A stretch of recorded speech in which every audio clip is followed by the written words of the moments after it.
19 tahun ditutupi. Pinkan Mambo akhirnya bongkar aib cabut dari Ratu.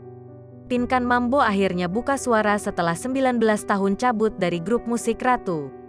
Selama ini, Pinkan Mambo menutupi rapat-rapat aibnya cabut dari Ratu tersebut selama 19 tahun. Saat Ratu sedang bersinar di tahun 2003-an, Pinkan Mambo malah keluar dari Ratu. Hal tersebut diungkap Pinkan Mambo kala tampil di kanal YouTube Maya Estianty. Parahnya, ia juga tidak tahu siapa ayah dari bayi yang ia kandung. Maya Estianty lalu menyebut sempat ada pria yang menawarkan dirinya untuk menikahi dan menerima Pinkan Mambo apa adanya. Siapa dia?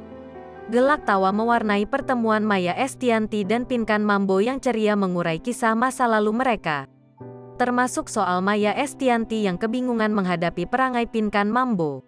Terlebih saat masih dalam grup Ratu, Pinkan Mambo membuat kesalahan fatal, yang bikin ibunda Al-Eldul itu kalut.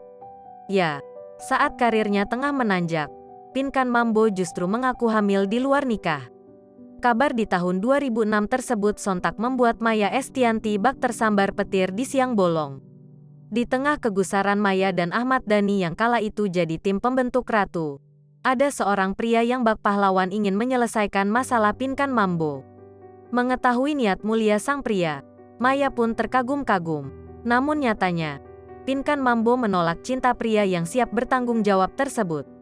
Hingga kini, Pinkan Mambo harus merasakan kegagalan berkali-kali dalam percintaan. 2 kali menikah. Pinkan Mambo siap menjadi janda untuk yang ketiga kalinya di tahun 2022.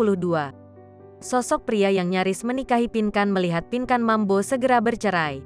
Pria dari masa lalunya kembali datang. Pertemuan Pinkan Mambo dengan pria tersebut terjadi di rumah Maya Estianty. Rupanya pria tersebut adalah sosok yang pernah mau menikahi Pinkan Mambo 16 tahun lalu. Pria itu bernama Maisal. Cerita soal Maisal yang ingin menikahi Pinkan Mambo yang saat itu tengah hamil diungkap Maya Estianty.